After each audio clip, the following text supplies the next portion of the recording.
Hello students, welcome back to our YouTube channel. Today topic is force between multiple charges.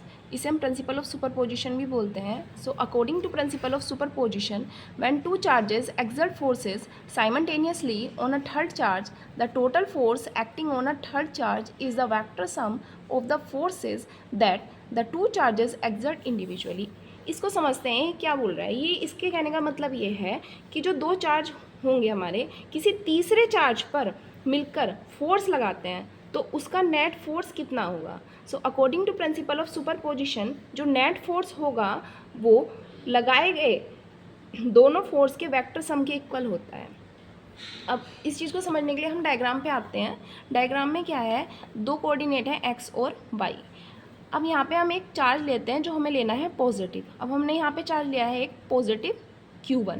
अब यहाँ से हम इसका वेक्टर सम खींचते हैं तो हमारा आएगा R3। इसके अलावा हमने दो चार्जेस और लिए हैं Q2 और Q3। अब जो ये Q2 और Q3 दो चार्जेस लिए हैं, ये आपस में मिलकर इस Q1 पे जब फोर्स लगाएंगे तो ये हमें नेट फोर्स काउंट करना है। हमें नेट फोर्स बताना है कि इस पर नेट फोर्स कितना है। तो देखिए, Q2 का जो पोजीशन वेक्टर रहेगा वो रहेगा हमारा R2। Q3 का जो हम पोजीशन वेक्टर खींचेंगे वो खींचेंगे हमारा R3। अब Q2 से Q1 पर जो फोर्स लगेगा वो लगेगा हमारा इधर की साइड F12। ऐसे ही Q3 से जब Q1 पे फोर्स लगाएंगे वो हमारा ऊपर की साइड लगेगा, वो लगेगा F13। अब इन दोनों का जो रिजल्टेंट आएगा वो हमारा आएगा F1। अब हमें F1 काउंट करना है, मतलब हमें रिजल्टेंट फाइंड आउट करना है। तो क्या करेंगे हम, F1 is equal to F12 plus F13। जो हमारा F1 है वो रिजल्टेंट फाइंड करेंगे तो हमारा F12 और F13 का सम होगा। तो यहाँ पे हमने किया, तो according to Coulomb's law, force is equal to 1/4πε0 Q1 Q2 upon are square, और इसका जो पोजीशन वेक्टर होता है वो हम इसमें ऐड कर देते हैं। तो F12 के लिए लगाना है तो क्या आएगा, 1/4πε0 Q1 Q2 upon are square, और जो हमारा पोजीशन वेक्टर रहेगा इसका F12 के लिए वो R12 रहेगा।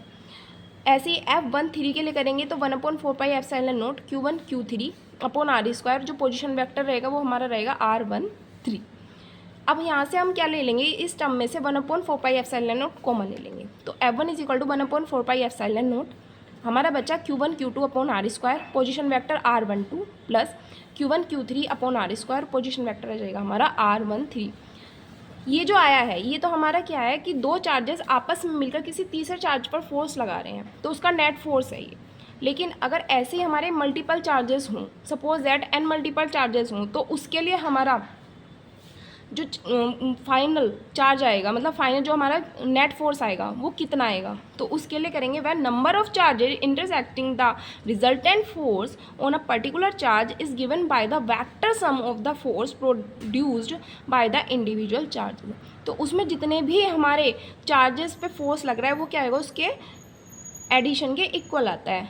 उसको समझने के लिए क्या करेंगे हम, F1 is equal to 1/4πε0 Q1 Q2 upon are square, R12 plus Q1 Q3 upon are square, R13। अब हमने कहाँ तक लिया है, मल्टीपल चार्जेस n तक लिए हैं, तो ऐसे plus and so on Q1 Qn upon are square, और इसका जो वेक्टर पोजीशन आ जाएगा वो क्या आ जाएगी हमारी R1n।